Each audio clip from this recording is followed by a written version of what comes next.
Habits shape your life. Every decision you make, every action you take, every result you experience is a reflection of the habits you've built over time. The things you do consistently, without even thinking, are what determine your future. And while good habits lead to success, bad habits will destroy it. They drain your energy, they steal your time, they pull you in the wrong direction, making it harder and harder to break free, and the longer they stay, the stronger they get. The problem is, most people don't realize how much their bad habits control them. They underestimate their power. They assume that if things ever get bad enough, they'll just stop. But bad habits do not simply go away. They do not disappear with willpower alone. They are wired into your mind, reinforced by repetition, strengthened by years of practice. And if you do not take control, they will control you. Bad habits are sneaky. They do not always seem destructive at first. They start as small choices, harmless actions, little indulgences that feel good in the moment. But over time, they build momentum. They become part of your identity. They create patterns that are hard to break, and before you know it, they have shaped your life into something you never intended. The truth is, breaking bad habits is not just about stopping something. It is about replacing it. It is about rewiring your mind, shifting your environment, and setting yourself up for success. Because you do not rise to the level of your goals, you fall to the level of your habits. If your habits are strong, success becomes automatic. But if your habits are weak, they will break you before you even realize what's happening. So how do you break free? How do you stop the cycle? How do you take control before your habits take control of you? There are 5 key ways to break bad habits before they break you. 5 strategies that will not only help you stop destructive behaviors, but also replace them with new, powerful habits that will drive you toward success. These are not quick fixes. They are not temporary solutions. They are long-term strategies designed to rewire your mind, reshape your behavior, and rebuild your future. Because once you understand how habits work, you will never feel trapped again. Welcome back. We have already laid out the grand vision for our journey, a 5-step blueprint to master your habits. But before we can break a single chain, we must first understand what forged it. Before we can cut down the weeds, we must first understand the soil from which they grow. Our first and most critical task is to move beyond the surface and to identify the root cause of your bad habits. Most people try to stop a bad habit by focusing on the behavior itself. They say, I need to stop procrastinating, or I need to stop eating junk food. They engage in a war of attrition with their own actions, using sheer willpower as their only weapon. But this approach is fundamentally flawed. It is like trying to heal a wound by simply covering it with a bandage. The behavior is just the surface. It is just the symptom. If you do not go deeper, if you do not understand what is truly driving the habit, you will always struggle to break it. You might succeed for a day, a week, or even a month, but unless you remove the underlying cause, the habit will inevitably return. Willpower alone is not enough. You have to replace the deeper need that the habit is fulfilling. Let us now embark on a profound journey of self-discovery, a journey into the hidden motivations that shape your every action. Welcome back. We have embarked on a profound journey, the journey of mastering our habits. And the first brick, the most critical brick, is not an action, but an insight. We must go deep within to find the source of our bad habits, instead of just fighting the external manifestations. Most people, when they want to change, focus solely on the behavior. They say, I need to stop mindlessly scrolling, or I have to stop eating junk food. And they begin a fierce war against themselves, using willpower as their only weapon. But that war rarely succeeds. Why? Because the behavior is only the tip of the iceberg. It is merely the symptom, not the disease. If you only try to bandage a wound without healing its cause, that wound will never fully heal. Similarly, if you only try to suppress a bad habit without addressing its root cause, that habit will always return stronger and more subtle than before. Willpower is a finite resource. It is not a long-term solution. You might resist for a day, a week, or even a month, but unless you remove the underlying cause, the habit will return. You must replace the deeper need that the habit is fulfilling. So, How do we find that root cause? We must become detectives of our own minds. We must look beyond the visible action and into the invisible drivers behind it. Think about the habits you are struggling with. It could be procrastination, wasting time, unhealthy eating, or negative self-talk. Whatever it is, I want you to ask yourself a powerful, curious, non-judgmental question. Why am I doing this? This is not a question for you to criticize yourself. This is a question for you to understand yourself. Most bad habits are not random. They are not born from laziness or a lack of character. They are a response from your body and mind to something deeper: stress, boredom, fear, insecurity, or a need for control. You don't procrastinate because you're lazy. You procrastinate because you are trying to avoid a feeling of overwhelm, a fear of failure, or the discomfort of starting something new. You don't mindlessly scroll through your phone because you are a weak person. You do it because you are seeking a distraction from a difficult task, a moment of relief from a stressful day, or a sense of connection when you feel lonely. The habit itself is not the problem. It is an imperfect solution to an underlying emotional need. And this is precisely why simply trying to stop a habit rarely works.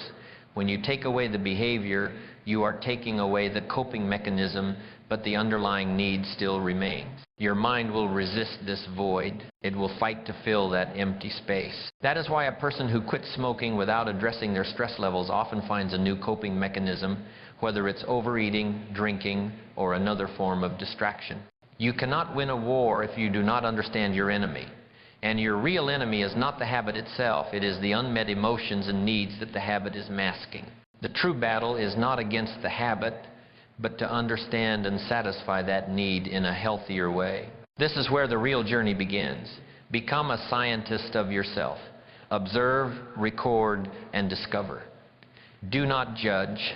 Seek to understand. Because when you understand the root, you will have the power to change it. And that is the beginning of true self-mastery. Welcome back. We've just won a critical battle, the battle of understanding. We've gone beyond the symptom and identified the root cause of our habits. But knowledge alone is not power. The second step in our blueprint, and the most tactical, is to use that knowledge to create lasting change. We must develop a replacement strategy, redirecting, not removing. Your mind, as we've discussed, will not tolerate a vacuum. You cannot simply remove a bad habit and expect nothing to fill its place. If you try to eliminate a habit without replacing it, your mind will resist. It will fight to fill the void. This is the crucial step that most people miss. They focus on the absence of the bad habit rather than the presence of a new, better one. The essence of the replacement strategy is not to fight the urge, but to outsmart it. It's about giving your mind a better option, one that fulfills the same underlying need without the negative consequences. You are not fighting against your urges. You are redirecting their powerful energy toward a constructive purpose. So, once you have identified the trigger and the emotional need, you must find a replacement that fulfills that need in a positive and constructive way. For example, if your habit is reaching for junk food when you're stressed, the replacement is not just don't eat junk food. The replacement is a healthier coping mechanism for stress. Swap it for movement. Go for a walk, stretch, do something physical that releases tension. You are still addressing the need for relief, but in a way that builds your body instead of breaking it down. If your habit is procrastination because you feel overwhelmed by a large project, the replacement is not just don't procrastinate. The replacement is to break the task into small, manageable steps and set a timer for just 5 minutes. You are still addressing the feeling of overwhelm, but in a way that builds momentum instead of killing it. You are telling your mind, this is not a giant mountain to climb. It is a series of small, manageable hills. If your habit is mindlessly scrolling through your phone out of boredom, the replacement is to have a list of productive activities ready. Instead of picking up your phone, pick up a book. Call a friend. Work on a small task that moves you closer to your goals. You are still addressing the need for distraction and stimulation, but in a way that enriches your life instead of draining it. The goal is to give your mind a better option, one that fulfills the same need without the negative consequences. You are not fighting against your urges. You are outsmarting them. You are consciously creating a new pathway, a new pattern, a new default response that is intentional and aligned with your goals. But here is the profound truth. The replacement habit must be just as easy, if not easier, than the bad habit it is replacing. If your replacement for stress eating is a complex, time-consuming recipe, you will fail. The mind will always choose the path of least resistance. So, the replacement must be simple, accessible, and immediately rewarding. It must provide a quick, positive feedback loop that trains your brain to choose the better option. This is the power of a well-designed system. It is not about a temporary fix. It is about a profound, long-term shift in your behavior. It is about building a life where your best choices become your easiest choices. By mastering the art of redirection, you are not just breaking a bad habit, you are building a new, better one. And in that process, you are forging a new and stronger version of yourself. Finally, we must address the most common reason why people give up on this journey. They expect perfection. Here is a profound truth that you must internalize. Breaking a habit is not about perfection, it's about consistency. The human mind is a master of all or nothing thinking. We have a tendency to believe that if we can't do it perfectly, we shouldn't do it at all. The plan was to run 5 miles, but it started raining, so we do nothing. The goal was to write 1,000 words, but we only have 15 minutes, so we decide it's not worth it. And in that moment of surrender, we do more damage to our momentum and our identity than we realize. A single mistake is not a failure. It is a data point. It is a lesson. It is an opportunity to learn. The true power of this philosophy lies in the power of a quick return. You will slip up. You will fall into old patterns. But the goal is not to never make a mistake. The goal is to catch yourself faster and get back on track immediately. Most people fail because they let one mistake turn into a missed day, a missed week, a missed month. They think one mistake means they have failed completely. But success is not about being perfect. It is about staying committed even when you slip. So when you mess up, do not fall into the trap of self-judgment. Do not use that moment as an excuse to give up entirely. Instead, use it as a learning opportunity. Ask yourself, what triggered that habit? What can I do differently next time? What is a better way to respond? Because every time you catch yourself, you get stronger. Every time you choose the better option, you reinforce a new habit. Every time you correct the pattern, you move closer to breaking free. The difference now is that you have a plan, you have the awareness, you have the tools. The first step to breaking any bad habit is understanding why it exists in the first place. Identify the root cause, recognize the trigger. Replace the habit with something that serves you instead of sabotaging you. And when you do this consistently, even with your imperfections, the habit loses its power. You take control. You shift the pattern. You break free. And that is the foundation upon which all lasting change is built. Welcome back. In Part I, we undertook a profound journey into the self, learning to identify the root cause of our habits and to win the battle within our own minds. We now understand that willpower, while a valuable resource, is not a sustainable long-term solution. Our battle against bad habits is not just an internal one, it is also an external one. The truth is, your habits do not exist in isolation. They are not born in a vacuum. They are deeply influenced by your surroundings, your physical space, the people you interact with, the routines you follow, and the things you expose yourself to. And if you do not change your environment, you will always struggle to change your habits.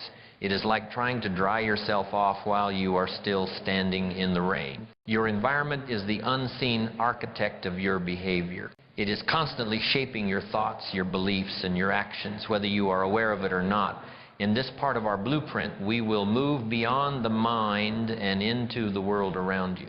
We will learn how to design an environment that makes bad habits harder to do and good habits easier to do. We will discover how to turn your surroundings from a source of temptation into a source of inspiration. Let us now dive deep into the profound power of your environment and discover how to make it your greatest ally, not your greatest enemy. Welcome back. In our last segment, we went deep within, learning to identify the root cause of our habits and to win the battle in our minds. But now we must address an equally powerful, often overlooked force that shapes our actions. the environment. This is the essence of our second step in the blueprint to change your environment. Most people dramatically underestimate how much their surroundings control them. They cling to the belief that habits are purely a matter of willpower, a contest of internal strength. They tell themselves, if I just try harder, I can stop this destructive behavior. But this is a naive and fundamentally flawed perspective. Willpower, as we've learned, is a finite resource. It is weak and unreliable compared to the unyielding power of the cues in your environment. Think of it this way. Your mind is the architect, but your environment is the blueprint it's forced to follow. If you are surrounded by triggers that constantly reinforce your bad habits, you will keep falling into the same cycle no matter how badly you want to stop. You cannot expect to build a masterpiece in a chaotic workshop. The tools, the materials, and the distractions of your environment are constantly shaping your behavior. So, the first step is to become a master detective of your own environment. You must audit your surroundings with the same level of scrutiny you apply to your own thoughts. I want you to start by asking yourself these profound questions. Where does the bad habit usually happen? What objects, places, or people are associated with it? What specific patterns keep repeating themselves? If you want to stop procrastinating, but your workspace is a chaotic mess, a visual reminder of every unfinished project, you are setting yourself up to fail. If you want to stop mindlessly snacking, but your kitchen counter is always covered with junk food, you are reinforcing the very habit you are trying to break. Your environment is either a powerful ally pulling you toward your goals, or a relentless enemy pushing you toward your bad habits. The choice is not in what you do, but in what you design. And the key to breaking bad habits is to consciously design an environment that makes the bad habits harder to do. Because if a bad habit requires extra effort, your brain will naturally resist it. This is a fundamental principle of human psychology that you must learn to leverage. If something is inconvenient, you are less likely to do it.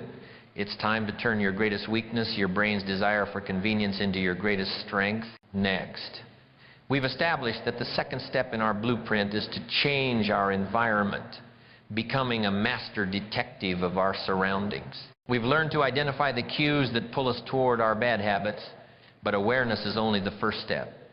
The true power lies in intentional, strategic intervention. The next step is to weaponize your environment against your bad habits. I call this the power of friction. Once you have identified the cues, your next step is to create friction between yourself and the bad habit. You must make the bad habit inconvenient. You must make it difficult to do.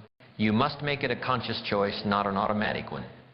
This is a simple yet profoundly effective strategy because it leverages a fundamental principle of human behavior, the path of least resistance. Our brains are wired for efficiency, to conserve energy. When a bad habit requires extra effort, your brain will naturally resist it. So, how do we apply this? First, we create friction by removing temptations. The simplest way to break a bad habit is to make it impossible to perform. If you want to cut down on unhealthy eating, do not keep junk food in your house. The friction of having to go out to the store to get it is often enough to stop the urge in its tracks. If you want to stop watching too much TV, don't just tell yourself you'll watch less. Instead, unplug it after every use so that turning it back on requires a conscious, extra effort. The inconvenience, no matter how small, forces you to pause and make a deliberate choice. Second, we leverage this same principle to make good habits easier to do. Because behavior, as we've learned, follows the path of least resistance. Your mind will always choose what is easiest. And if the easiest option is the habit you want to build, you will start changing your behavior without even thinking about it. If you want to read more, put a book in the place where you normally waste time. If you want to work out consistently, set out your workout clothes the night before so that the first decision of the morning is already made for you. If you want to wake up earlier, put your alarm clock across the room so you are forced to get out of bed to silence it. Make good habits a frictionless choice, and watch how your behavior begins to shift automatically. This is not about being weak. It is about being strategic. It is about understanding that your willpower is not an endless resource. It is a finite battery that needs to be conserved for the most important decisions. By making the bad habits harder and the good habits easier, you are not just exercising discipline, You are building a system that makes success a natural, effortless byproduct of your environment. You are turning your surroundings from a source of temptation into a source of inspiration, and in doing so, you are paving a new path to a life of true mastery. Here's something most people overlook: the profound influence of other people. Your environment is not just about physical objects. It is also about the people you surround yourself with. And whether you realize it or not, your habits are deeply shaped by the habits of those around you. We are social creatures. We mirror the behaviors of those in our tribe, even when we do not realize it. If you spend time with people who make excuses, you will start making excuses. If you are surrounded by people who have no discipline, your discipline will suffer. If the people in your life reinforce bad habits, you'll find it almost impossible to break free from them. This is why changing your environment often means being intentional about who you allow into your life. This does not mean cutting everyone off, but it does mean being conscious about who you spend the most time with. Surround yourself with people who push you forward, people who hold you to a higher standard, people who live the kind of life you want to create. Because when you are around people who embody the habits you want, their behavior will start influencing yours in a positive way. You do not need to find perfect people. You just need to put yourself in environments where better habits are the norm. Join a group that aligns with your goals. Spend time in places that reinforce the identity you want to build. Put yourself in situations where the behavior you desire is normal. Because when something feels normal, it becomes effortless. Your habits are a reflection of your environment. And if you want to break bad habits before they break you, you must take control of that environment. You must remove the triggers, make the bad habit inconvenient, make the good habit the easiest option, and surround yourself with people who elevate you instead of holding you back. Because when your environment is aligned with your vision, breaking bad habits is no longer a struggle, it becomes automatic. Welcome back. We have journeyed through the tactical strategies of identifying root causes and changing our environment. We have laid the groundwork for breaking the chains of bad habits. But now, we must address the single most powerful force for lasting change. We must go beyond changing what we do and focus on changing who we are. This is the third and most profound step in our blueprint: reprogramming your identity. Most people try to change their habits by focusing on behavior alone. They set goals. They try to force themselves to act differently with willpower. But if deep down they still see themselves as the same person, someone who is lazy, someone who is inconsistent, someone who always falls back into old patterns, then no amount of effort will create lasting change. Your habits are not just what you do, they are an expression of who you believe you are. And until you shift that identity, you will always struggle to break free from bad habits, because your subconscious mind will fight to keep you in alignment with the person you think you are. This isn't just about a change in action. It's about a seismic shift in your entire sense of self. It's about moving from a life of struggle to a life of effortless progress. Let us now dive deep into the very essence of identity and discover how to write a new story for yourself that makes your old habits obsolete. Most people try to change their habits by focusing on behavior alone. They set goals. They try to force themselves to act differently. They push through with willpower. But if deep down they still see themselves as the same person, someone who is lazy, someone who is inconsistent, someone who always falls back into old patterns, then no amount of effort will create lasting change. Your habits are not just what you do, they are an expression of who you believe you are. And until you shift your identity, you will always struggle to break free from bad habits, because your subconscious mind will fight to keep you in alignment with the person you think you are. Think about the difference between these two statements: I'm trying to quit smoking versus I'm not a smoker. The first statement suggests struggle. It suggests effort. It suggests that the person still sees themselves as someone who smokes but is trying to resist. The second statement is a declaration of identity. It removes internal conflict. It aligns the person's self-image with the new habit they want to build. And this is the key: your actions will always follow your identity. If you see yourself as someone who is undisciplined, you will continue making undisciplined choices. If you see yourself as someone who has no control, you will act accordingly. But if you start seeing yourself as someone who is strong, focused, and in control, you will start making decisions that match that identity. So how do you reprogram your identity? How do you shift the way you see yourself so that your actions naturally follow? One of the fastest ways is through small, consistent wins. This is the art of acting your way into belief.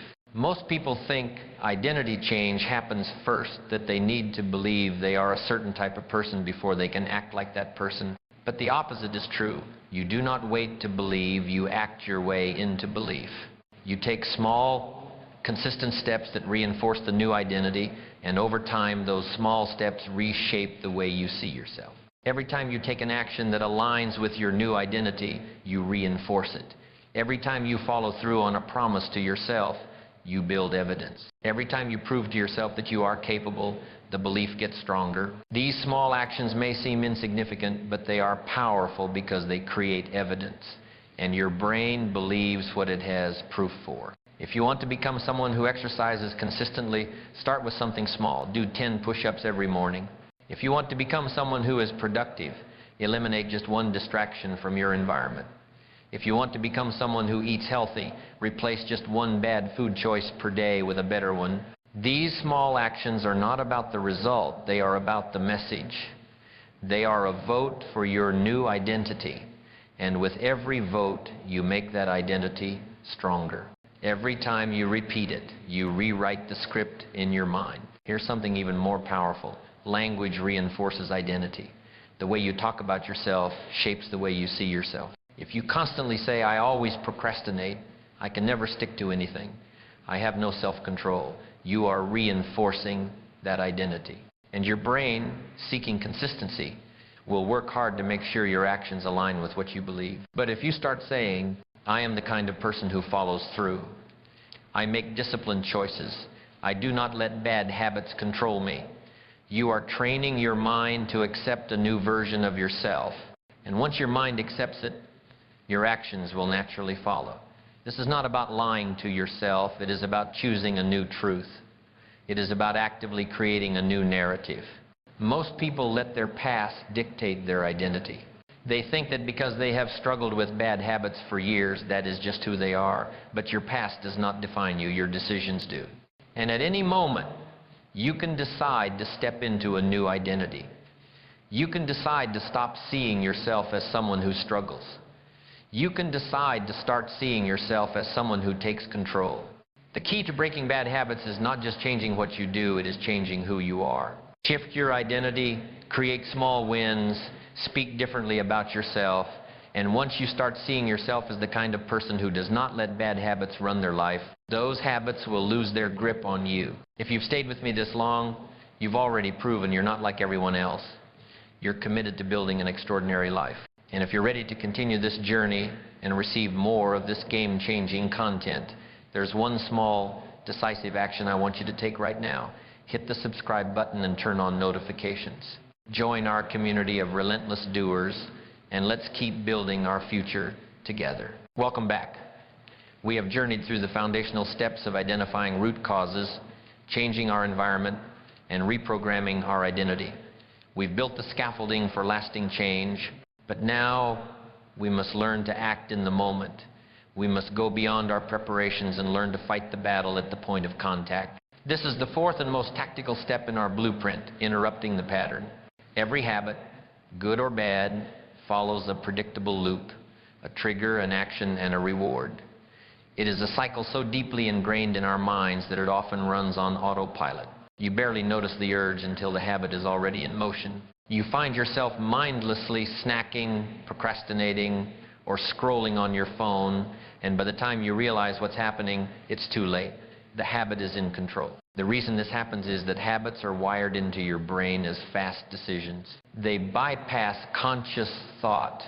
They follow a pattern that has been reinforced so many times that your mind does not even question it. And this is why most people struggle to stop. They try to fight a battle that has already been lost. But here is the secret. If you can interrupt the pattern before it completes, you can take back control. If you can catch yourself in the moment before the action fully takes place, you give yourself the power to choose something different. Let us now dive deep into the very anatomy of the habit loop and discover how to become a master of interruption. Most bad habits feel automatic. They are a force of momentum, a runaway train that you are powerless to stop. You eat something unhealthy before you realize it. You start daydreaming, procrastinating, avoiding the task you should be doing. And by the time you recognize what's happening, you are already deep in the behavior. The reason this happens is that habits are wired into your brain as fast decisions. They bypass conscious thought. They follow a pattern that has been reinforced so many times that your mind does not even question it. And this is why most people struggle to stop, because by the time they realize what's happening, it's too late. The habit is already in control. But here's the secret. If you can interrupt the pattern before it completes, you can take back control. If you can catch yourself in the moment before the action fully takes place, you give yourself the power to choose something different. One of the fastest ways to do this is through physical disruption. Change your position, move your body, do something unexpected. Because the brain is wired to follow momentum. And when you physically break the flow of a habit, you create a moment of awareness just enough to step in and change direction. If you keep thinking about watching TV, stand up and walk to another room. If you feel the urge to snack out of boredom, drink a glass of water first. If you catch yourself getting distracted, clap your hands loudly and say, "Stop!" You must literally shock your system out of autopilot. These small interruptions may seem insignificant, but they are powerful because they wake you up from unconscious behavior. And once you are aware, you can replace the habit with something better. If you remove a habit without replacing it, your mind will search for something else to fill the gap. But if you intentionally introduce a new response, you take control of the pattern. You are not just stopping a habit, you are redirecting the energy. For example, if your habit is procrastination, the moment you catch yourself hesitating, count down from 5 and take immediate action. Do not give yourself time to negotiate. If your habit is negative self-talk, the moment you recognize a negative thought, say something positive out loud, shift the energy. If your habit is stress eating, replace the action. Go for a quick walk. Do 10 deep breaths. Physically step away from the situation. And here's the key. The faster you interrupt the habit, the weaker it becomes. The longer you allow it to run, the stronger it gets. Every time you catch it early, you retrain your brain, you build awareness, you take control. And over time, you reach a point where the habit loses its power entirely. But interruption alone is not enough. You must also remove temptations that reinforce the habit. Because if something is always within reach, your brain will default to it. If junk food is in the house, you will eat it. If your favorite show is a button away, you will waste time. If distractions are everywhere, you will keep procrastinating. Make bad habits inconvenient. If you tend to waste time watching TV, unplug it after every use so that turning it back on requires extra effort. If you want to cut down on junk food, don't buy it in the first place. Because when something is harder to do, you are less likely to do it. Here's something even more powerful. Use commitment devices to block bad habits in advance. A commitment device is a system that prevents you from making a bad decision in the first place. It removes willpower from the equation by setting up an automatic consequence for certain behaviors. For example, if you are trying to stop wasting time on distractions, set a rule that if you procrastinate on an important task, you have to pay $50 to a cause you dislike. If you want to stop eating junk food, commit to doing 50 push-ups for every unhealthy snack you eat. If you are trying to wake up earlier, set an accountability rule that says if you hit snooze, you have to donate money to charity. The key is to create real discomfort for breaking the habit. Because when there is a consequence, your brain will think twice before acting. You will be less likely to give in to temptation when you know there is a price to pay. And here's the final truth. Bad habits hate friction. The more difficult you make them, the less power they have over you. And the easier you make good habits, the more naturally they will replace the old ones.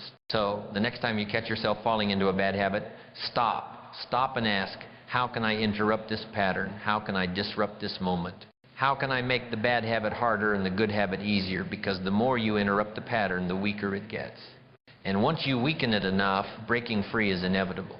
This is the fifth and final step in our blueprint, building accountability.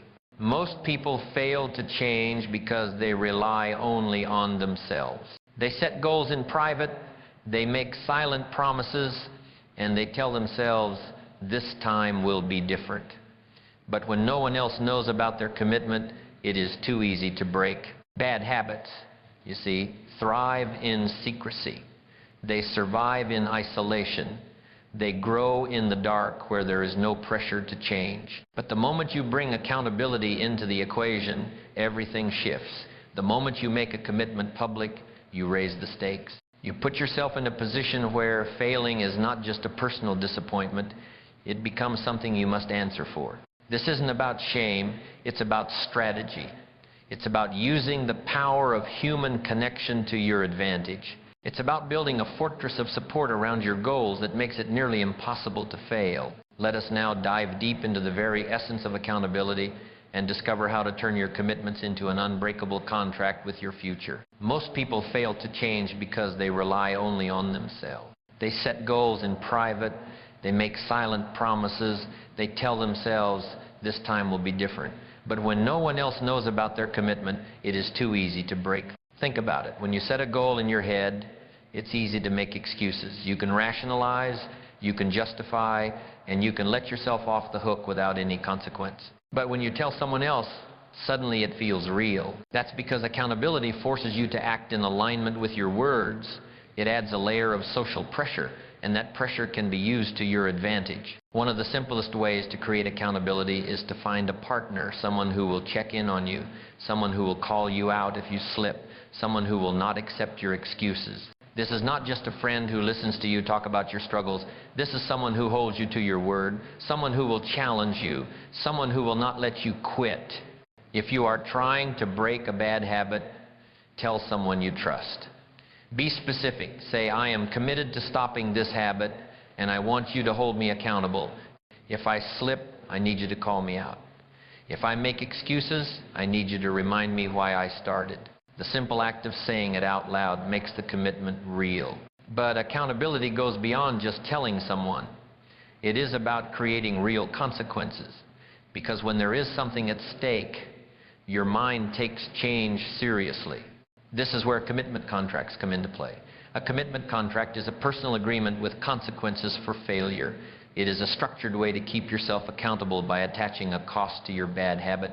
For example, if you are trying to stop wasting time on distractions, set a rule that if you procrastinate on an important task, you have to pay $50 to a cause you dislike. If you want to stop eating junk food, commit to doing 50 push-ups for every unhealthy snack you eat. If you are trying to wake up earlier, set an accountability rule that says if you hit snooze, you have to donate money to charity. The key is to create real discomfort for breaking the habit, because when there is a consequence, your brain will think twice before acting. You will be less likely to give in to temptation when you know there is a price to pay. But accountability is not just about consequences, it is also about tracking your progress. What gets measured gets improved. And if you are not tracking your habits, you will not know if you are truly making progress. Start by keeping a habit tracker. Every day you successfully avoid a bad habit, mark it down, build a streak. Keep track of your progress in a way that is visible. Because when you see a streak growing, you will not want to break it. When you have proof that you are improving, it becomes easier to keep going. Here's the final truth about accountability. It must be long-term. Most people stay accountable for a few weeks, but once the initial motivation fades, they loosen the rules. They stop checking in.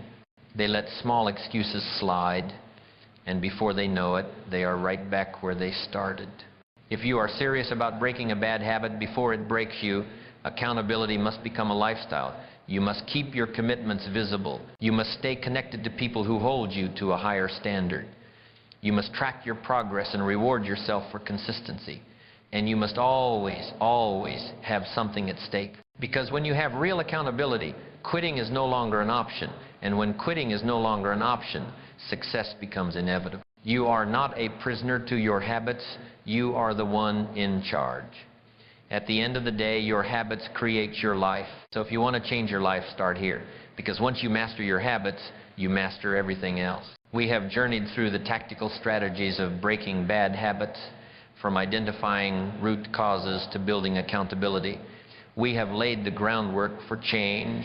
But now, we must address the philosophy that allows these changes to last. We must understand how to move beyond the initial struggle and build a life of automatic, effortless progress. This is the philosophy of sustainable change. Many people are experts at starting, They are masters of the first week, the first month. But lasting change is not about a powerful beginning, it's about a relentless middle. It's about how you respond when the initial motivation fades, when the newness wears off, and when the hard work of repetition begins. This is where most people quit. But this is also where true greatness is forged. In this part of our blueprint, we will move beyond the mechanics of habit breaking and into the wisdom of long-term transformation. We will learn how to honor the process, how to harness the power of small steps, and how to build an identity that makes a life of excellence not a struggle, but a natural state of being. Let us now dive deep into the philosophy that turns a temporary change into a permanent lifestyle. Most people get discouraged and quit because they are expecting a sudden, dramatic change. They want to be a hero on day one. They set out to lose 50 pounds in a month, to write a book in a week, or to build a massive business in a year. And when they fail to achieve these impossible goals, they use it as an excuse to give up entirely. They believe that if the result isn't grand, the effort isn't worth it. This is a profound and tragic misunderstanding of how the universe truly works. As the great philosopher Jim Rohn taught us, you don't have to be great to start, but you have to start to be great. The law of incremental progress is the very science behind this truth.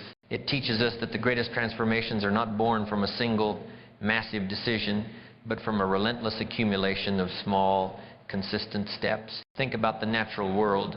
A massive stone sculpture is not created with a single furious blow that carves the masterpiece. The artist begins with 1,000 tiny taps of the hammer and chisel. The final work is not the result of a single great effort. It is the result of countless small, consistent, and seemingly insignificant actions.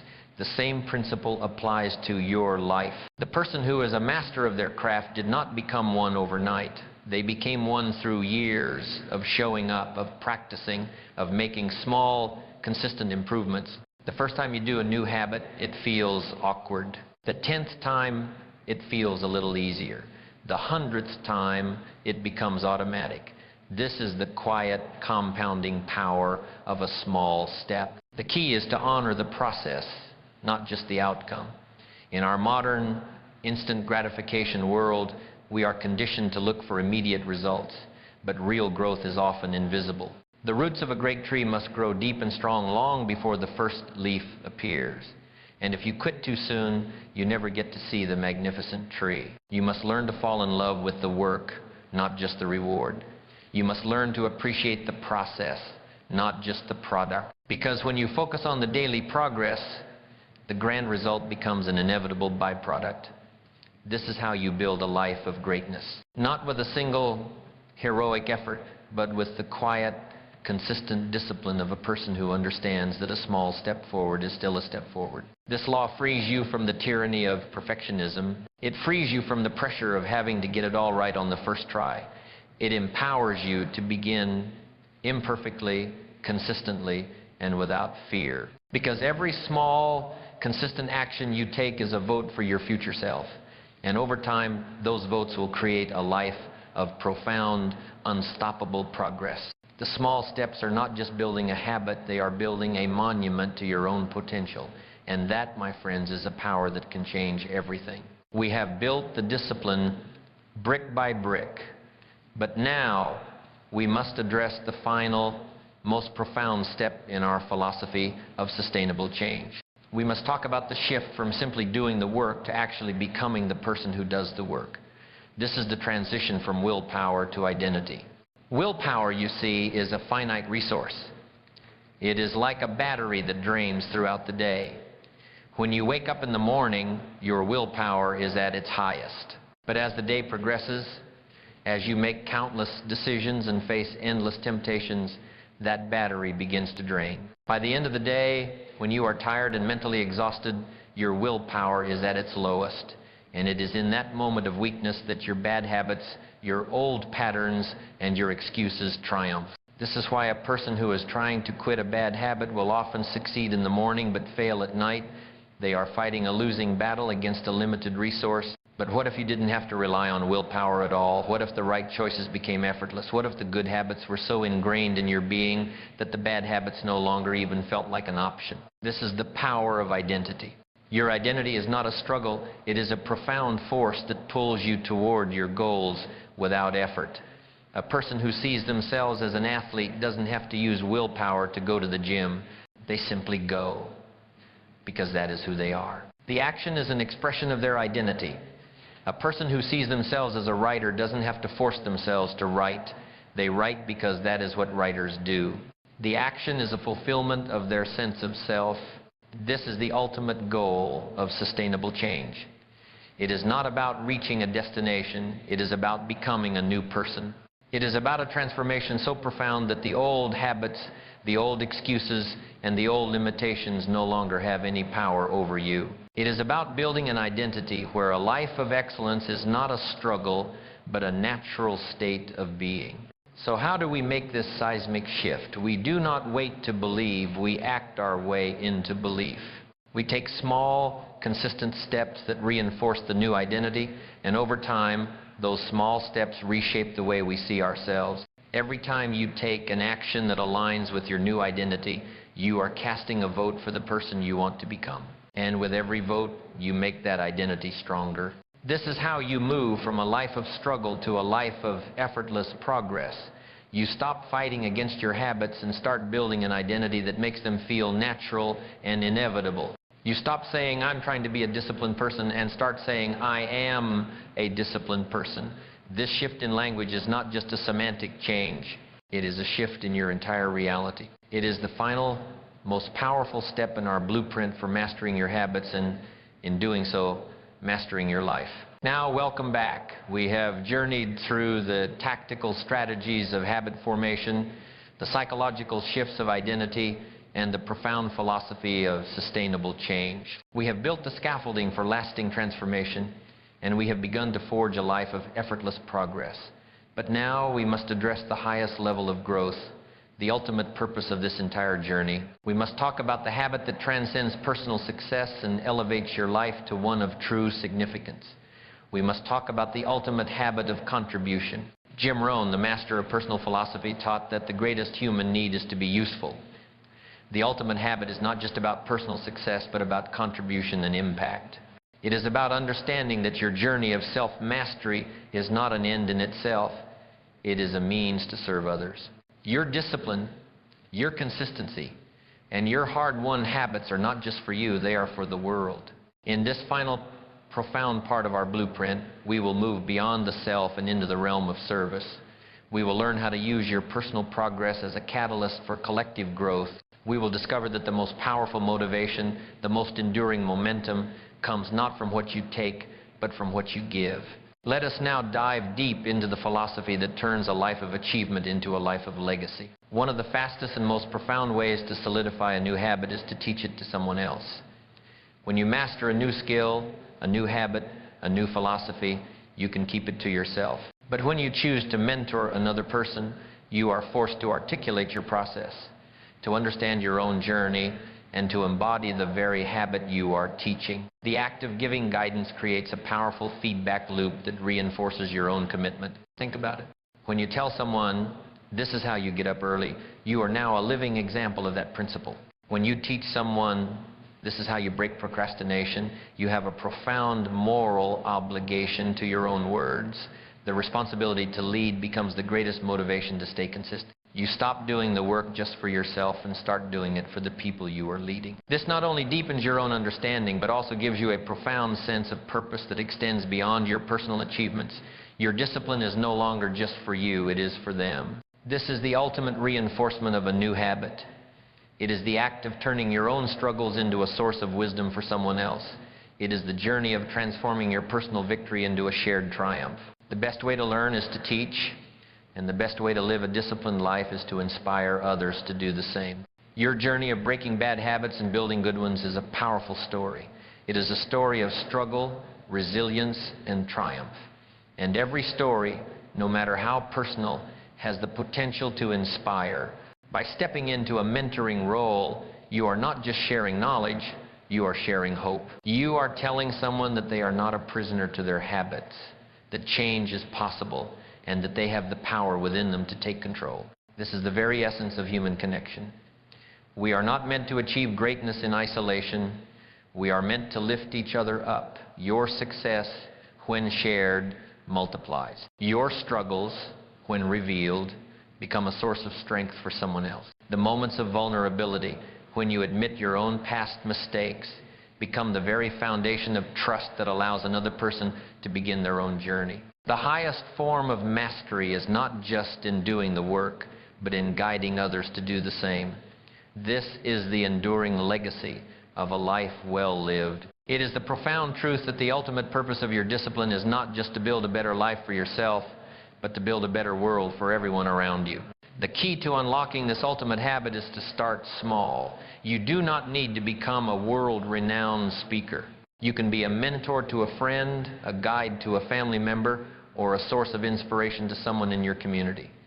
The gift of your hard-won wisdom, no matter how small, has the power to change a life. This is how you turn a life of achievement into a life of legacy. It is the profound truth that the ultimate purpose of your discipline is not just to build a better life for yourself, but to build a better world for everyone around you. And finally, the ultimate habit that makes all other habits sustainable is gratitude.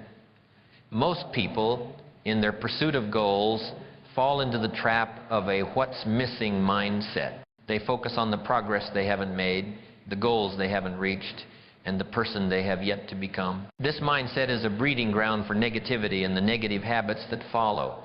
It convinces you that you are not enough and that your effort is not sufficient.